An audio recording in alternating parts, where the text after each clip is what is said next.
Welcome to It's All Your Fault on True Story FM, the one and only podcast dedicated to helping you deal with the most challenging human interactions, those involving high conflict people. I'm Megan Hunter, and I'm here with my co-host, Bill Eddy. Hi, everybody. We are the co-founders of the High Conflict Institute, where we focus on training, consulting, coaching, and educational programs and methods, all to do with high conflict. So we are really happy you're here today. Thank you for listening as usual. Today, we are going to answer your questions. We always say at every episode, send in your questions. So today's the day we're going to answer those.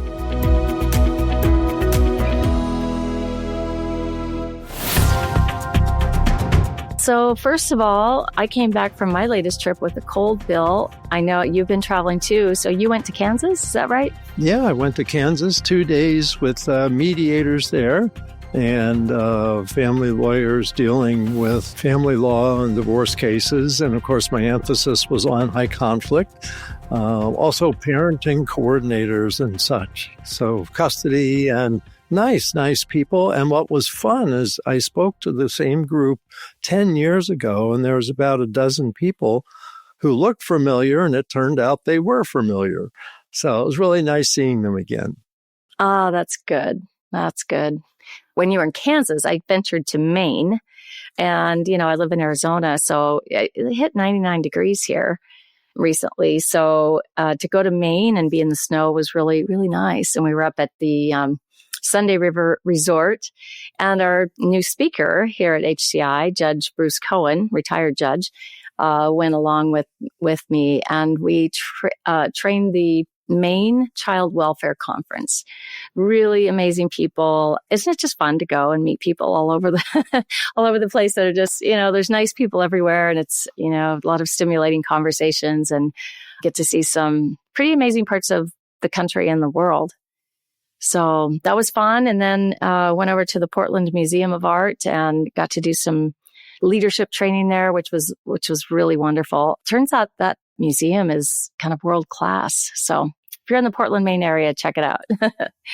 And one last thing before we get going into the questions. In our last episode with Cara Rubenstein, we talked with her about DNA surprises and all those people who in adult life find out about, maybe my parent isn't really my parent. I'm not who I thought I was. My genetic DNA is no longer a mystery.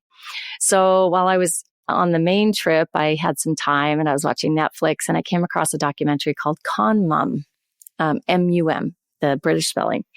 And it was about this very thing where a man is a chef in the UK, and quite a celebrated chef. So he's in the newspapers and magazines and things. And so I think it was during the pandemic, he got an email from a woman who claimed to be his mom. And he'd never known his mom as a child growing up. And he'd had, some rough days in his childhood. So he really wanted a mom. And he allows this woman into his life and, tried to do the due diligence of making sure really, she was his mother. And developed this very close relationship with her. She was very wealthy, staying in 5-star hotels, befriended his friends, bought him, and brand new nice luxury vehicle, bought his partner a new luxury vehicle, but then was borrowing money. Said she was the unrecognized daughter of the Sultan of Brunei, and eventually does a DNA test because things just got too suspicious. And drum roll, most people think she wasn't his mother, but she was. But she was also a con artist. Oh. There was always a con. She would con one person and get money out of them to go fund this extravagant lifestyle. And it just went on and on and on. So there was a DNA surprise right on the heels of the last episode. Did she think that she was just conning him, or did she know she was actually biologically his mother? She must have known. Okay. She must have known. Yeah. I didn't really clarify that, but she was pretty confident with that. And I mean, con artists usually are pretty confident, but so to speak. So I don't know, but it was really fascinating. And you just see how it works, right? With just, you don't really love me if you're asking these questions. And there was the cancer. I have cancer. I have 6 months to live. And so, his partner was having their baby, his first child. And new mom, his mother is drawing him away from his partner and the baby. I have cancer. I'm going to die. So he didn't get to be around his child. Anyway, all the stuff and things of the really professional con artists were there. And it was all done with a smile. People, we need to have our eyes open. Eyes open, indeed. A healthy skepticism, don't be paranoid, just have a healthy skepticism. Yeah. And I thought of what Cara said about having the rug ripped out from under you a second time. I don't know if she said that after we were off air or not, but it was, sometimes finding out these DNA surprises. And then later there's another surprise that's revealed after that. And it can be, pretty unsettling. And that's what happened with this story. So, and there were ramifications. The relationship with his partner didn't survive it. It was just, there was so much damage done. Yeah. Anyway, well, let's get on to our listener questions, Bill. The first one, a listener wrote in this question about his adult son. Our son has always been emotionally dysregulated, understandably due to his unique childhood in Africa where he was living in an orphanage. We adopted him at age 4, and we've given him love, support, structure, and everything we've given our other children. He graduated high school and university and has been working for a decade in the tech industry. He's married and has children. Over the past decade, he's increasingly become angrier and more demanding with us. Every family gathering and holiday turns into a family fight, after which he threatens to leave and sometimes does pack up his family and leave. Everyone is left utterly devastated. Now, after listening to your podcast, I see the patterns you're talking about in him. The obvious unmanaged emotions, extreme behaviors. He threatens to never let us see our grandchildren again, manipulation, and a lot of all or nothing thinking. And he blames either us, his parents, or his siblings for just about everything. It's a repeated blame game over and over and over again. We finally got him to agree to go to family counseling, but it didn't seem to resolve his anger or his feelings toward us.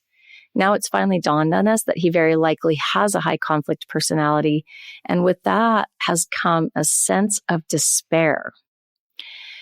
Is there any reason to have hope that we can have a good relationship with our son and our grandchildren someday? Well, that's a tough one, and the answer is always it depends. Depends on many factors. I think you do what you can, and that's one of the sad aspects of this whole area of relationships is some people can change with high conflict personalities, and some people don't. And so doing the best you can, and then learning how to live with what the reality becomes. One principle is that personalities are pretty stable over a lifetime. And so most people, as they age, if they're a high conflict person, may get a little bit easier or may get a little bit harder. I've seen both, but mostly I've seen people pretty much who they are by 25 is often who they're going to be. Now, I don't know when. It sounds like he started being more difficult later on, which it's hard to say what that may be. There may be environmental factors. There may be people in his life reinforcing high conflict behavior. It may have something to do with a delayed effect. Being adopted at the age of 4, there's a lot of personality development that goes on by 4, 5, and 6. And so there may be aspects of his life that were really not good that became part of who he is in close relationships. And that's one thing people don't realize. We're not born with how to have close relationships. We really learn that from the close relationships we have the first 4 or 5 years. And so that's why children who are abused have a higher incidence of personality disorders. Some research says 4 times more likely to have a personality disorder if you're abused by your parents in the first 5 years of life. But even that isn't the end of the line, that what happens in people's lives can help overcome some of that. And so depending on willingness to work on himself, he might be able to polish off some of the rough elbows. When we do tech trainings, they talk about, brilliant people with rough elbows, with sharp elbows, and they can kind of smooth those off. But if he's really invested in blaming other people and doesn't work on himself, it may be this is what you're going to see for the foreseeable future. And in a sense, kind of grieving and healing the loss of the ideal relationship that you might have wanted and may have actually had for a few years. So I wonder if we see many people go into a place of thinking, maybe desperation in how to resolve this or rescue this relationship and not lose it. I think that's the key, is they feel like they're going to lose this relationship, which provokes terror in people. You love this person and you kind of had a vision probably of having a cohesive, fun, family unit with your adult children and grandchildren. And when that falls apart, it is really, really, really hard. But I think some people some of us may want to or go to a place of giving that person a threat, not a negative threat, like a bad threat, but of saying, hey, we aren't going to, have anything to, have any more family gatherings with you involved until you stop behaving this way, or until you come to the table and start talking to us peacefully. So, thinking that they're setting limits, maybe they are, and maybe would in some cases that perhaps work. In some cases, is it going to blow up, or is that always going to blow up? See, I think it's worth trying. And I think it's worth trying to say, look, let's have some family counseling. Let's meet together and see how we can strengthen our ties. And also what you're describing, like around coming for holidays, that's the whole SLIC thing we're talking about, setting limits and imposing consequences, SLIC. And that with high conflict people, just setting limits often doesn't work. So you have to say what the consequence is. If this happens again, we're not going to be able to invite you to Thanksgiving, something like that. And that we hope that it won't happen again. See, there's such a wide variation with high conflict personalities. Some really have the potential to change and become more reasonable, more cooperative, more self-managed. And others are really resistant to change. And that's especially with personality disorders. That's part of the definition, is an enduring pattern of basically social behavior. And you don't know. And that's why I say try. Try to make things better and see what will work. And it's when you've kind of exhausted what you can try and maybe get some consultation or counseling, then, maybe settle into a little more distant relationship. And just know that you can't talk about really close things, that it may be sad, but, you can talk about the weather, talk about the latest sports and all of that. Spaghetti. But don't give them feedback about who they are and their behavior, because that blows people up. And so once you realize this is going to be high conflict behavior kind of going forward, then you want to find where the relationship can settle in and be consistent, even if it's at a distance. And I suppose there's always risk involved, right? So you do have to know. I've been thinking about this a lot lately when we talk about BIF and we teach BIF to people. One of the most important parts is it depends on the reader, the writer, and the situation. Yeah. And I think in any high conflict dealings, it depends on the situation and the parties involved, right? With some parties, the risk may be pretty high of trying to sit down and, have those more consistent interactions. The risk of it maybe not working, but with others, maybe it will. And as long as you can keep it light and not get offended and take it personally, right? And I think that's that seems tricky for a lot of people, trying not to take something personally. And the older I get and the more I do this work, the more I just see it as just such a reaction of that person's brain. They're stuck in their right brain emotions, like you say, Bill. And that stuff comes out right then. And I just delete it. It's gone. It doesn't have any meaning to me because it's just someone's in a very reactive part of their brain in that moment. And of course, something like that's going to come out. So if you can avoid taking it personally, that's good. I think with that, what you tell yourself, we talk about giving yourself encouraging statements, especially before you go into a discussion that might feel risky, like that maybe the person's going to walk out or yell at you. And I find it real helpful, like before a high conflict mediation, is telling myself, remember, Bill, it's not about you. And remember that I can't change how they think. Forget about it. Forget about it. And I'm not responsible for their outcome. If they sabotage themselves, and make their lives harder when I had hoped to help make it easier, I can't control that. And somehow that gives me more peace, is that I know going in that it's unpredictable, but it's not about me and it's not my fault. Right. Right. There is a lot of peace that comes with that. And you have to think about it. Life isn't perfect. There are physical and other mental health issues that people have. I mean, there are deaths. There are just, all kinds of things happen in life. And this is just one of them. And so you don't have to take it on and blame yourself that you caused this. You don't have to take what's happening personally. You can tell yourself, it's not about me. So I just need to focus on what to do. And you can survive it, and you can avoid becoming that target of blame and keep things pretty peaceful. But even when they blow up, the more you do what you're talking about, Bill, the less you just take it on yourself, and it just doesn't stress you anymore. Yeah. It's like, what do we do now? That's the only question. What do we do now? Yep. Well, what you and I are going to do right now is go to the next question. All right.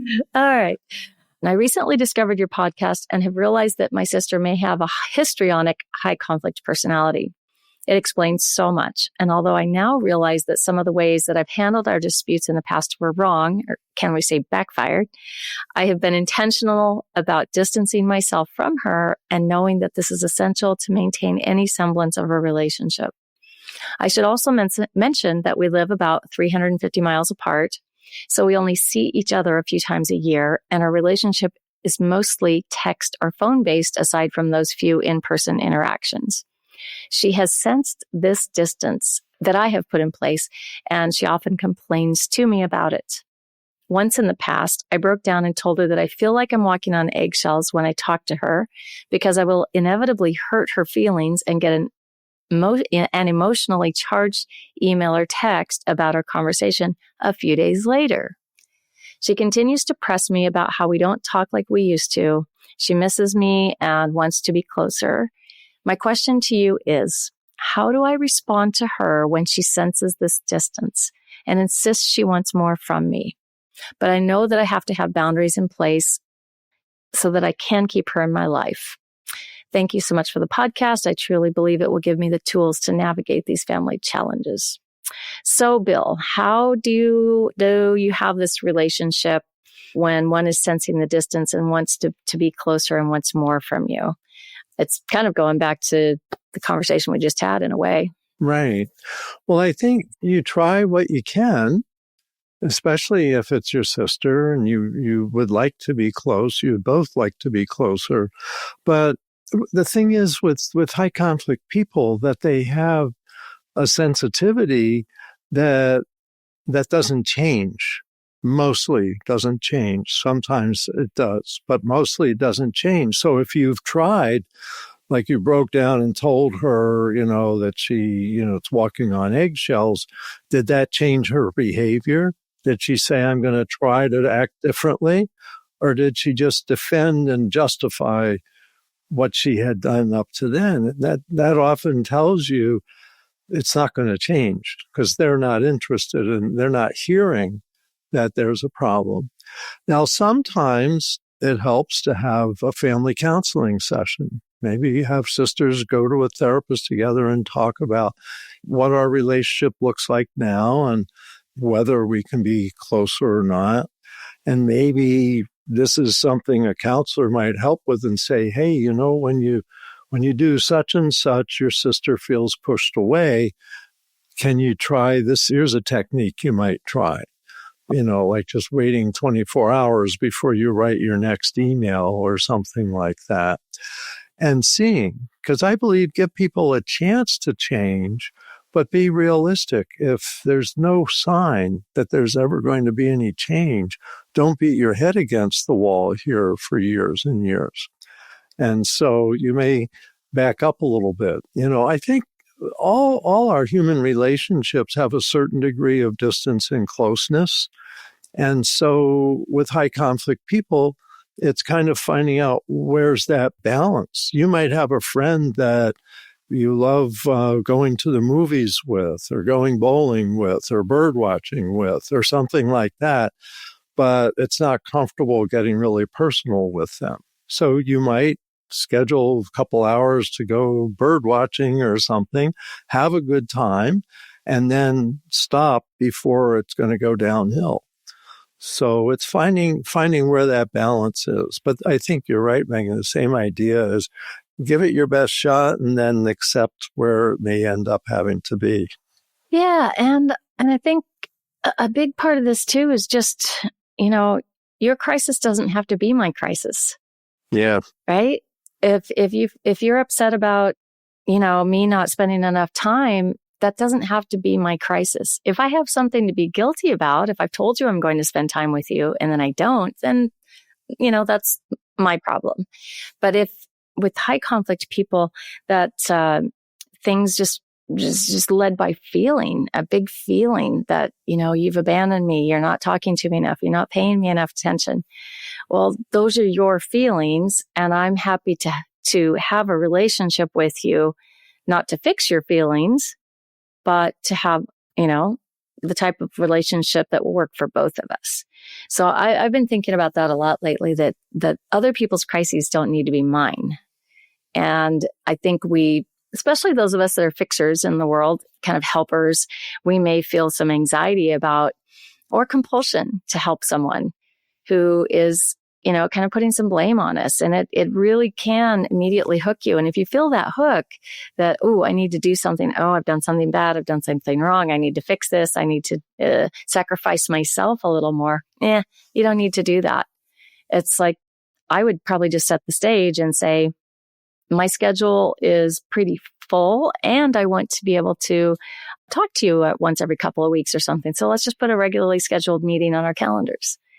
And that way you start to have some input and control over what's coming in at you.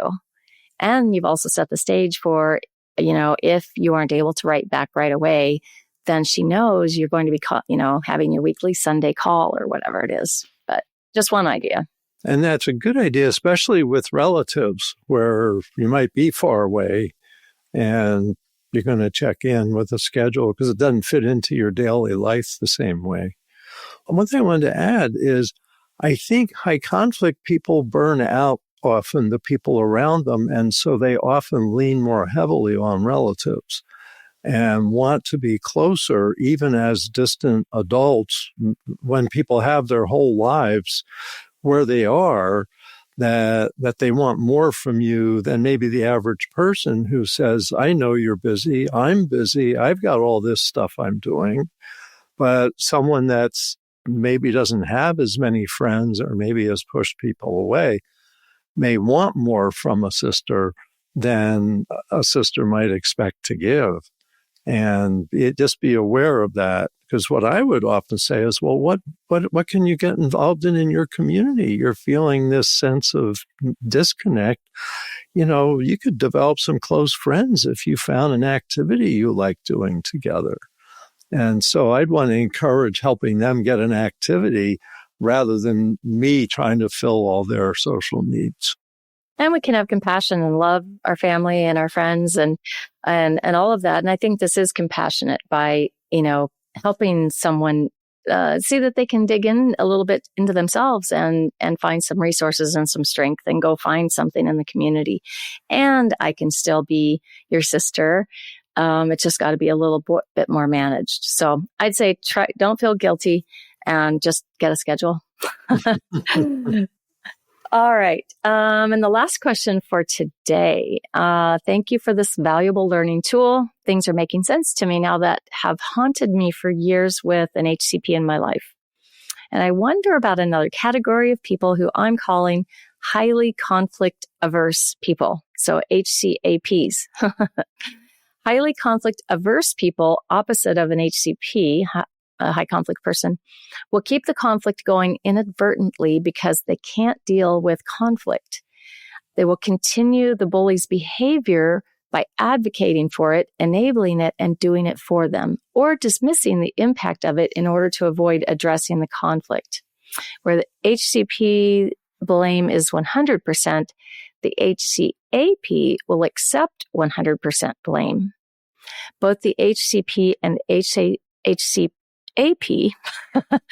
behave and act outside 90%. All or nothing thinking, unmanaged emotions, can't stop their behavior, can't connect the dots, self-reflect, or see their part.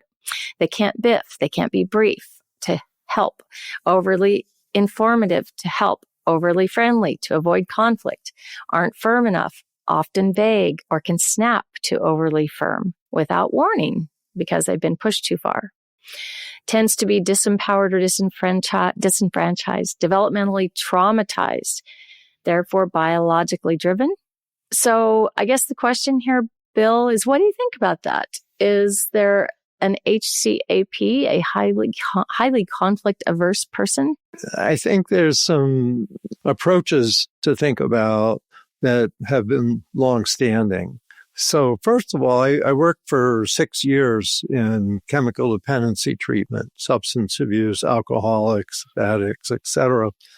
And what we learned quite quickly is alcoholics often have codependents that in some ways inadvertently reinforce the disease of alcoholism, either buying them beer or pouring out the beer so they won't drink it, but highly involved in the alcoholic's behavior. For the last 30 years, we've called that being a codependent. What's interesting is there was a discussion back in the 1980s and 90s of whether the codependent personality disorder should exist, because the 10 personality disorders don't include a codependent personality. And the researchers and committee with the diagnostic manual said no, because we already have dependent personality disorder. And the characteristics of dependent personality disorder basically fulfill that codependent is really, heavily reliant for direction from other people, a lot of kind of guilt, indecision, these things. And what happens is people with a dependent personality disorder often end up with people with high conflict personality disorders. But I want to take a moment and say the disorder doesn't matter. We talk about personality disorders because that's the system that has all the research and explanations. To me, what's important is the pattern of behavior and how do you respond to that. And so whether a high conflict person has a cluster B personality disorder, antisocial, borderline narcissistic histrionic, or not the disorder, but if they have those traits, then I know somewhat how to respond and how to manage the relationship, etc. Well, cluster C personality disorders has dependent personality disorder, avoidant personality disorder, and obsessive compulsive personality disorder. These three personalities tend to avoid conflict. And part of that is taking the responsibility on themselves And the cluster Bs shed responsibility. It's all your fault. And so it's not unusual we see these folks fitting together. Yes. Quite a match. Yeah. If it becomes a disorder, that means that it really is self-defeating and is a problem also. And what's interesting to me is in business, avoidant managers are a common problem, and they don't know what to do with high conflict employees, and so they avoid. Oh, yes. And when they avoid, high conflict employees create more and more trouble. And everyone's like, well, when are you going to put your foot down, boss? And the boss is an avoidant person. And so they tolerate more high conflict. And some avoidant managers have decided, I was happier when I worked as an employee, not as a manager, and I want to go back to my old office. So this is a thing. So they're describing a thing, but I wouldn't come up with a new name for it. I just think that they probably have some traits of the cluster C personalities, and that helps explain what the problem is. And there's a lot of research around that. Yeah, it's fascinating. And there, there's a lot of other inputs too. And this listener talks about, women and estrogen-based bodies, doormat people pleasers, all kinds of different inputs as well. But it's really focusing on what to do. Like we always say, focus on what to do and hold up that mirror to yourself a bit and see what you're doing. And if you are a bit of a conflict avoider, it's a good idea just to learn some skills, because I think just what I've observed, Bill, is when people learn even just the smallest skill, like learning how to biff an email, right? The confidence level goes up pretty significantly. Doesn't cure everything, but it empowers just enough to say, okay, wow, I have a tool now. I have something I can use. And then they go and learn how to use an EAR statement and get some relief and success with that. And then it can build from there, especially the setting limits pieces. Yeah, I think that helping people become more assertive, and I like the role play where let's play you be the difficult person and I'll be you, and have a conversation, then switch roles, you be you and I'll be the difficult person. And difficult people can be the most quiet person if they're avoidant or dependent, etc. And in many ways, it's the same tools. Is, like you said, Megan, using a BIF response for written and EAR statements for verbal. And we don't have to get stuck. We try everything we can and then accept as far as it can go and level off there. I think that's maybe all three of these questions. That's really where it ends up. But yeah, it is a thing that there are avoidant people, and some of them can be difficult because they're so avoidant. So then to the conflict comfortable people, which is what I consider myself, we're kind of the opposite we're not total opposite of the conflict avoider, but we might want to explain ourselves or, maybe feel comfortable arguing. Like I had someone just yesterday say, instead of giving EAR, I just give an outright logical answer because it seems, and if they don't like it, I don't care. I'm conflict comfortable, right? So I don't know. Is there a category for that? Is that one of the clusters?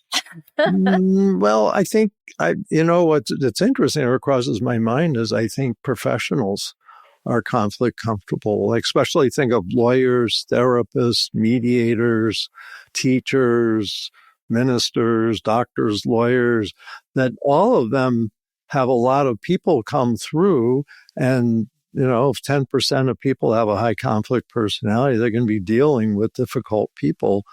And some of the really best professionals are those that don't get rattled by it. It's like, oh, okay, so you hate me, but you did come and you need some work done, so I'm going to get to work on your teeth now, or whatever it is. Right. And aren't rattled by this. And then thank goodness, because, there's a lot of difficult people out there, but most people are relatively reasonable. We're talking about like 10% of people. And most professionals can handle 10% of their caseload can be difficult and not taking it too personally. When it gets to 20 and 30 and 40% of your caseload, then, people get overwhelmed. So you have to keep a balance there. But, I think we can handle all this as a society and as individuals. It's just we need this kind of knowledge so we don't take stuff personally. Yeah. One last thought on it is the conflict avoider category and conflict comfortable category. I wonder if maybe what you've been used to over your lifetime, maybe you grew up in a household where there was a lot of chaos and conflict. And depending on your temperament, you may have become that avoider type of person. Like, I just can't have anything to do with conflict at all. And a conflict comfortable person, it may not bother them in adult life when they hear people arguing or feel the blame or any of that, because it just seems kind of normal. Would that be true? Yeah, I think for all of us, we learn from how we grew up, but it also was a combination with our, genetic tendencies and all of that. So there may be somebody in that same highly conflictual, chaotic family who grew up highly conflictual and somebody who grew up highly avoidant. And they both may come from the same family. And that may influence their choices of partners and friends in the future. And I think the biggest thing is just self-awareness. Be self-aware. Where did you get this from? And do you want to keep it? Yeah. Mic drop. All right. Well, this is good, Bill. And thanks, listeners, for writing in those questions. If you do have questions, send them to podcast@highconflictinstitute.com or submit them to highconflictinstitute.com/podcast.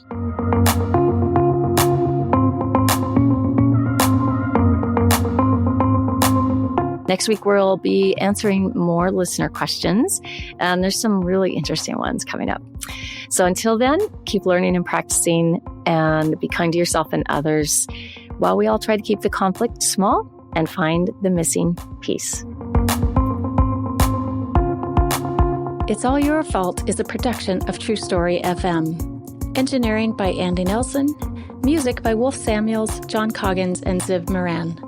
Find the show notes, and transcripts at truestory.fm or highconflictinstitute.com/podcast. If your podcast app allows ratings and reviews, please consider doing that for our show.